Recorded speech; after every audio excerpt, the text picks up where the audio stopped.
እኛ ካህናቱ ጳጳሳቱ በፍርሃት ቆፈን ሆነን ከዲዮቅልጥያኖስ ፊት ሸሽተን ርቀን እንገኛለን። ልጆቻችን ምዕመናን ግን ቀድመውን ተሻሟት መንግስተ ሰማያትን። አዎ የሚገርም ነገር ነው።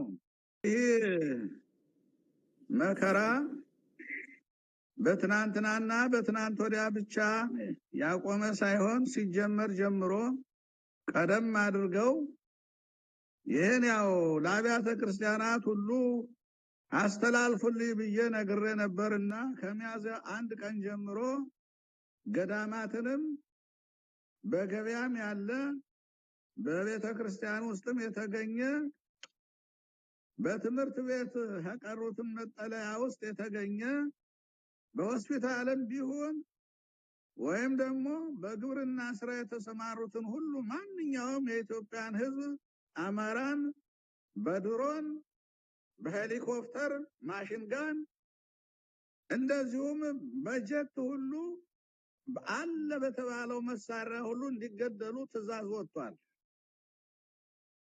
በዚያ መሰረት ያለምንም ርህራሄ ይህን ሁሉ ጉድ መከራ እየፈጸመው ይገኛል። እንግዲህ ታናሹ ዲዮቅልጥያኖስ በታሪካችን በምድራችን አንድ ተብሎ ይሄ በኢትዮጵያ መዝገብ ተመዝግቧል፣ ተይዟል። ስለ ሙታን ግን ቅድም እንደናገርኩ ጌታቸው ሙቶላቸዋል፣ ቀድሞ ተነስቷል። እንደሄዱ እንደ ፈያታዊ ዘየማን እግዚአብሔር አምላክ እየተቀበለ ባፈሰሱት ደም ኃጢአታቸውን በደላቸውን ይቅር ብሎ በመንግስቱ በገነት አሳርፏቸዋል። ሕያዋን ናቸው እንጂ አልሞቱም። የሞተ ዲዮቅልጥያኖስ ከነሰራዊቱ ነው። ዳግማዊ ዲዮቅልጥያኖስ፣ ዳግማዊ ሄሮድስ በላይ ሕፃናት የሞተ እሱ ነው ከነሰራዊቱ። ኢትዮጵያውያን አልሞታችሁም ወገኖቼ፣ ደስታቸው በመንግስተ ሰማያት ነው። ለዚያ ታጭታችኋል፣ ሙሽሮች ናችሁ፣ የክርስቶስ ሙሽሮች። ደስ ይበላችሁ፣ በትንሣኤው የተነሳችሁ፣ በእርገቱ የከበራችሁ፣ ዘላለማዊ ረፍትን ያገኛችሁ። ለጊዜው ለቤተሰቦቻችሁ ሐዘን ሆናችሁ እንጂ ለእናንተማ ያልተጠበቀ ደስታ የሰማዕታትን ክብር አጎናጽፏችኋልና ቤተሰብ በዚህ ከማይካድራ ጀምሮ ከዚያም በፊት ጀምሮ በወለጋ በሻንጉል በየትኛውም አቅጣጫ የተገደሉት ሁሉ የተቆጠሩ የተሰፈሩ በሻሸመኔ በሌላም ቦታ ሁሉ ያለቁት በዝቋላ የተገደሉት አባቶቻችን ካህኑ 5 ራሱን የተገደሉበት ባርሲ ይሄ ሁሉ የታሰበ የተቆጠረ በእግዚአብሔር ዘንድ እነዚህ ሁሉ ሙሉ ሰማዕታት ናቸው።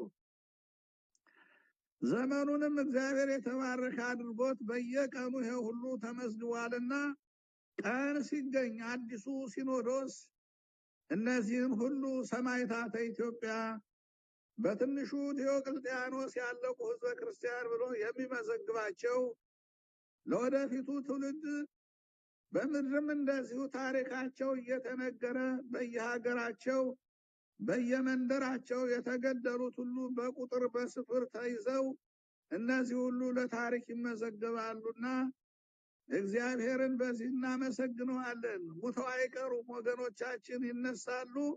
ደግሞም ታሁን ጀምሮ ተነስተዋል፣ ሕያዋን ሆነዋልና የአብርሃም የይስሐቅ የያዕቆብ ልጆች ናቸውና እነሱ ያመኑበትን አምላክ አምነው የተከተሉ ናቸውና ስለዚህ እነዚህ ወገኖች በእውነት ነው ምልህ እድለኞች ናቸው። ለኛ የሚገባውን ሰማዕትነት እነሱ ወስደውብናል። እኛ ካህናቱ ጳጳሳቱ በፍርሃት ቆፈን ሆነን ከዲዮቅልጥያኖስ ፊት ሸሽተን ርቀን እንገኛለን። ልጆቻችን ምዕመናን ግን ቀድመውን ተሻሟት መንግስተ ሰማያትን። አዎ የሚገርም ነገር ነው። ወቀደምትኒ ይከውኑ ድህረ ወደ ሀርትን ይከውኑ እንዳለው እንግዲህ ጌታ የአብርሃም የመንግስት ልጆች የነገስታት ልጆች ወደ ኋላ ቀሩ፣ ወደ ሲኦል ወደቁ። ድሆች የተገፉ ግን አሕዛብ ወደ መንግስተ ሰማያት እየተናጠቁ ክርስቶስን የእግዚአብሔር ልጅ በማመን በጥምቀቱ በመጠመቅ በስጋውና በደሙ ተቀድሰው ቤዛ አግኝተው የእግዚአብሔር ልጆች በመሆናቸው ቀድመው መንግስተ ሰማያትን እንደገቡ ሁሉ የዛሬም የኛ ልጆች ቀድመውን ተሻምተዋታል የእግዚአብሔርን መንግስት። የሚያሳዝነው ግን እንደ አይሁድ ምሁራን ተመራመርነ፣ አወቅነ፣ ሁሉ ነገር በእጃችን ነው ብለው የተቀመጥነው አባቶች ግን ያቺ ቀን የጌታ ቀን ስትመጣ እጅግ ታስፈራለች። ያቺ ቀን አትረሳም። ያቺ ቀን እንዲያው የዘገየች ብትመስለንም ድንገት ወጥመድ ሁና ስትመጣ ስትደርስብን እያንዳንዳችን የተሰጠንን መክሊት የተሰጠንን አደራ በጎቻችንን፣ ጠቦቶቻችንን፣ ግልገሎቻችንን ጠብቁ ተብሎ የተሰጠውን ባለመጠበቃችን ለኛ ወዮልን እላለሁ። ለኛ እነሱማ እግዚአብሔር ይመስገን ከብረዋል፣ ተቀድሰዋል እንጂ ሞቱ ብለን እኛ በሙታን ደረጃ አንጠራቸውም፣ ሕያዋን ናቸውና። ገዳዮች ብቻ ነው ሁልጊዜ እንደሞቱ በስጋቸውም እንደበረገጉ ይኖራሉ። የቃየልን አሟሟት ይሞታሉ። ፍጻሜያቸውን በሰሩት ስራ በዚያው ባዘጋጁት መሳሪያ እነሱ ራሳቸው ይጠፉበታል። አገር አልባ አድርገውታልና ህዝቡን እነሱም ከሀገር ይራቆታሉ። ከሀገርም ዝክረ ስማቸው ይጠፋል። ታሪክም የላቸውም። ዲዮቅልጥያኖስ ናቸውና እና ህዝባችን በዚህ እንዲናል መልካም ነው። ትልቅ ማጽናኛ ነው። እግዚአብሔር ይስጥልን፣ ቃለ ሕይወት ያሰማልን። እንዲያው ሰሞኑን ያው አክፍሎት ነው፣ ስግደት ነው። ትላንትና ሙሉ ቀን ድካም አለ። አሁንም አክፍሎት ላይ ድካም ላይ ነውትና ከዚህ በላይ አላስቸግርም። እንደው አንድ ቃል ስለተናገሩ ሌላ ጥያቄ አጫሩብኝ። አዲሱ ሲኖዶስ